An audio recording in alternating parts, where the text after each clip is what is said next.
The NR200 story continues here. This is the NR200P V2. I'll give you the rundown and let's see how this saga continues.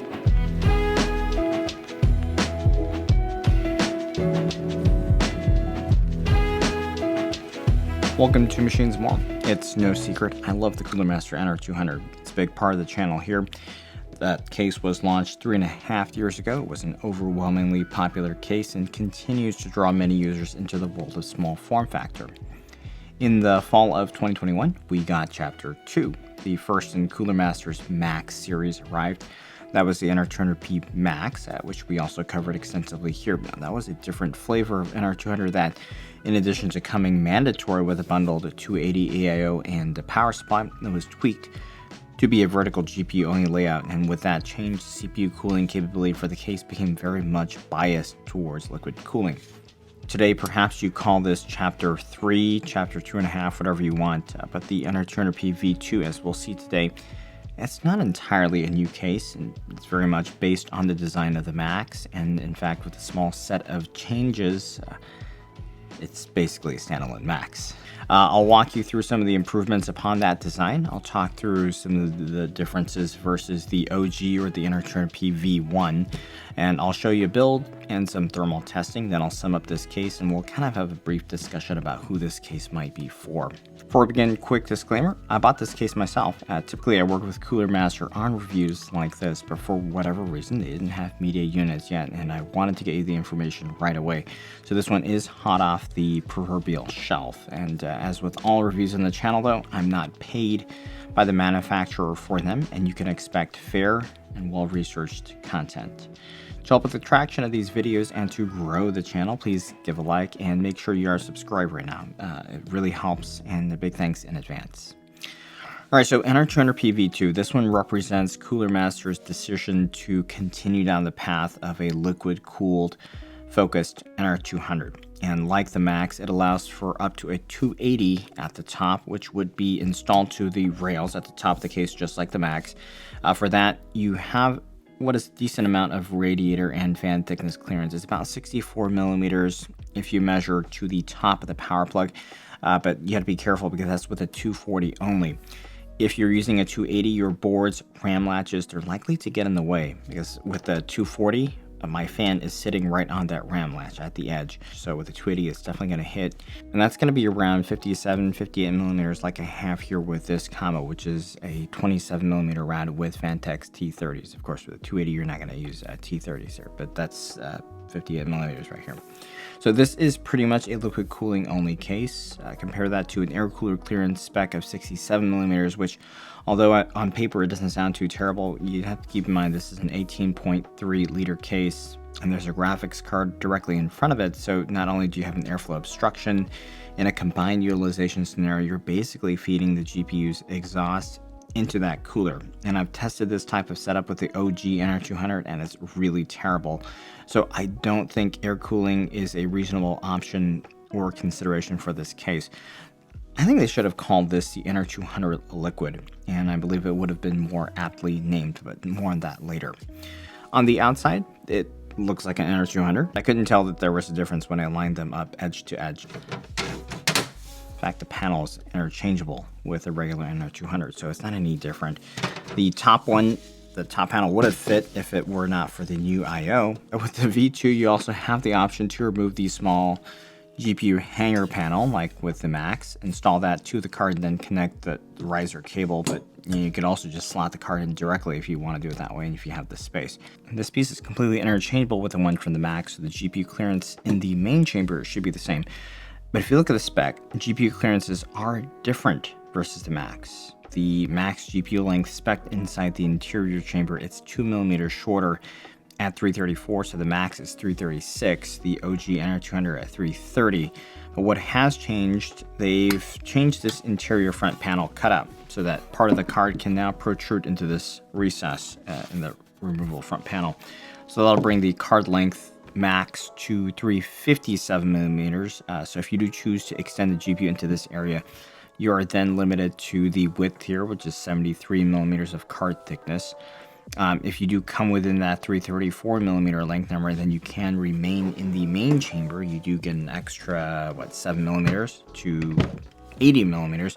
That includes the back plate of your card. So I don't know why the Max is spec'd with only 73 millimeters of GPU thickness, because I measured these two cases, and in the main chamber, they are exactly the same. So I suspect it's more of the Max being a conservative number and the V2 taking a little bit more liberty. With both the Max and the V2, you have 160 millimeters of card width, and that'll be calculated based on if you were to use all the rad and fan clearance available. So if you do go below that 64 millimeter number, you do have a little bit more width to play with. With that number, you do have to take any extra width from your card's power connectors into account. Just as a reference point, the expanded mode for the N-Core 100 Max, like we reviewed here recently, has a similar max GPU length and thickness as the V2 when you utilize this front recess, but it does have up to 180 millimeters for the card width. And that can help make the cabling and connector choices a bit more flexible, especially with the recent 12V HPWR connectors and how sensitive those are. Realistically though, the front panel cutout really only benefits the extreme end of the GPU size spectrum. Curiously though, a card like the MSI Supreme X4090, it now fits officially, although it pretty much unofficially fit the previous Max anyway. And the official spec here does still exclude the ROG Strix cooler by about a millimeter of length, but it should still fit, and that'll just go all the way to the front panel. So one thing is, because of the cutout at the front being bigger, you do lose that 2.5-inch drive mount location. At this point, probably not a huge loss, and you can still mount the second one on the PSU cage or on the bottom of the case if you need it. But you do lose that fan there. So it looks like a Max, it measures out like a Max, and guess what? It is pretty much Max. The top panel gets an update. Previous round cutouts of the fans have been replaced by square cutouts. Likely this is to allow more airflow for the square-shaped radiator, but it's not a huge deal. Interestingly, because it seems like there's less material on this one now, the new one's a little bit more flexy. Not that it matters, because it's completely supported by this steel frame here. But there is less material here now. And on the top, you do get a 28 gigabits per second USB-C port, and that does unfortunately replace the reset button though. But you do still have both USB-A ports intact. Other changes, a few aesthetic changes here. For one, the side panel cutouts are different, right?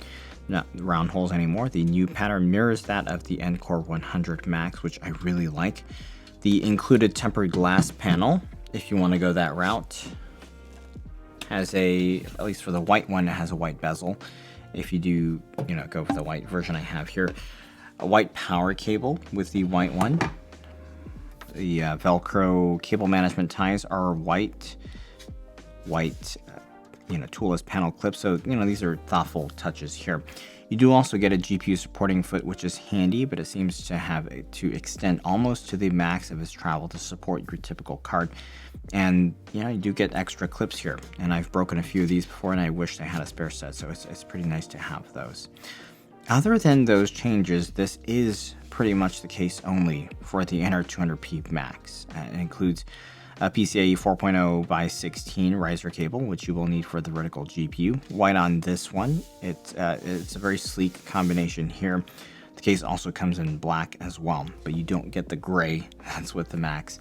One thing the Max doesn't have, that this has, is a pre-mounted sickle flow 120mm fan at the bottom. The position under the riser cable can also fit technically a slim fan there, but your airflow there is severely restricted, so I think most users are fine skipping that one there.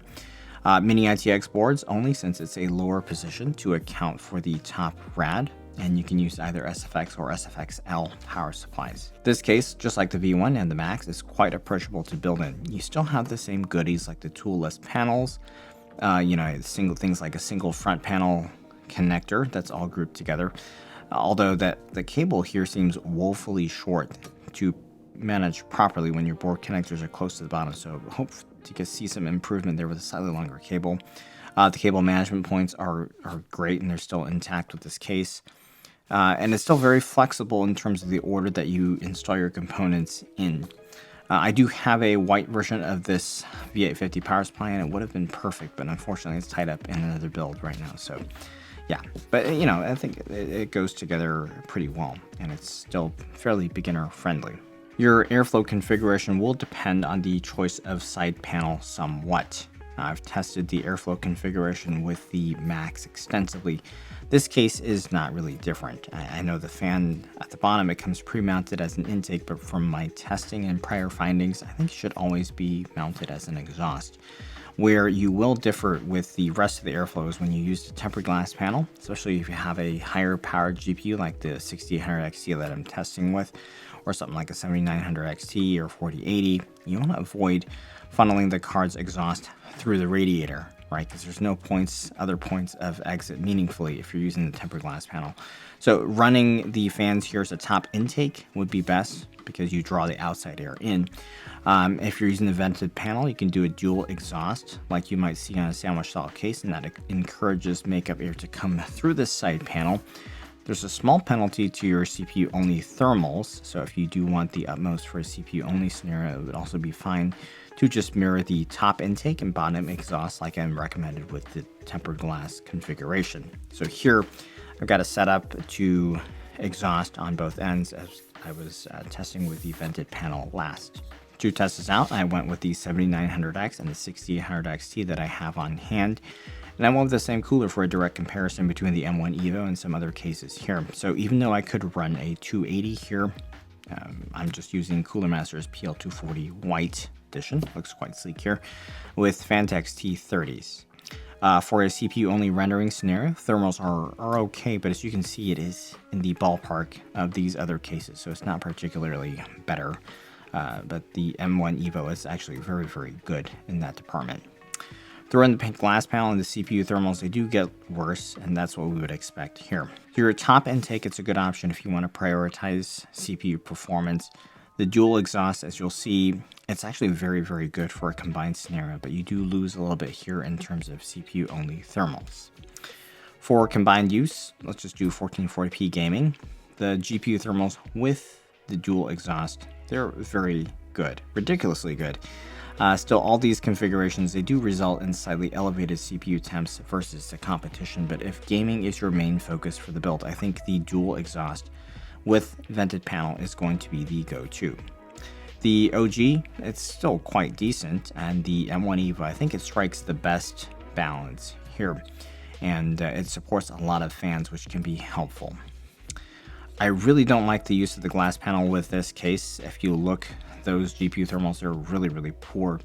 And we saw a similar phenomenon with the Max. So if your GPU is a lower powered one, then maybe you can get away with it. But for something like this, 250 watts, and the bigger your cooler gets, the closer you get to the glass, right? So the more choked off the air is, so you're better off with the vented panel there. In the OG NR200P, you could use the glass panel with reasonable performance. You just set it up with a bottom GPU and a tower cooler, maybe even bottom fans if you can fit them.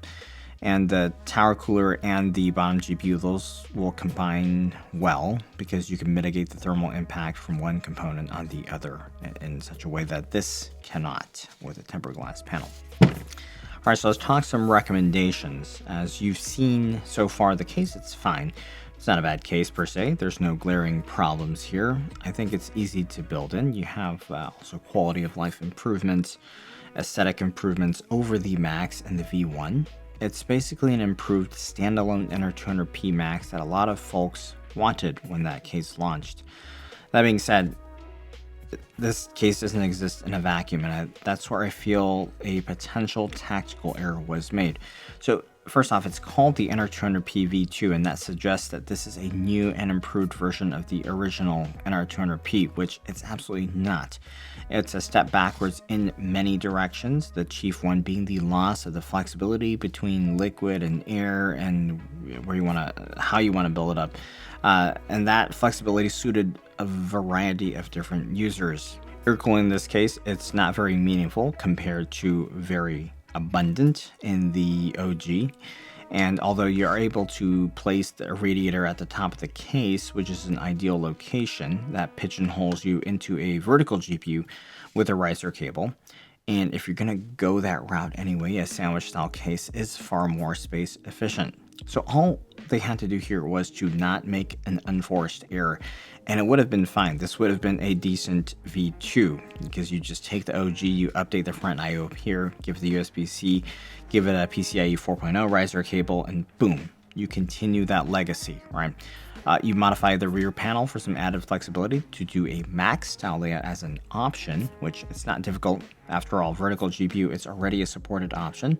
You just have to tweak that, add a second motherboard and PSU mounting location, and boom, that's the icing on the cake. And then you can draw an even more diverse group of users to this case because you just added more functionality to what is a lot of functionality already, right? This would all further reinforce the case's main strength. As I alluded to at the beginning, a name such as the NR200 Liquid would have been apropos, and that would clearly define the lineage of the case as well as the cooling direction this branches off into. Which that would also leave an option for a bigger version called something like the NR200 Air, right? And that divergence would have been a completely acceptable strategy as well. In fact, this case got off to a very rocky start because the word was the OG was going to be replaced full stop with the V2, and that really was not well received, and it would have been a disaster. Smart by them because this is going to coexist with the OG. So, you know, the discontinuation is no longer the case. The OG will still be available, but now you're a generation behind on features with that one, right? And that is an unforced error. If the intention here was simply to just be a liquid-cooled optimized flavor of the NR200, then fine. This would have been very impactful when the Max was launched, but since then a lot of cases have come.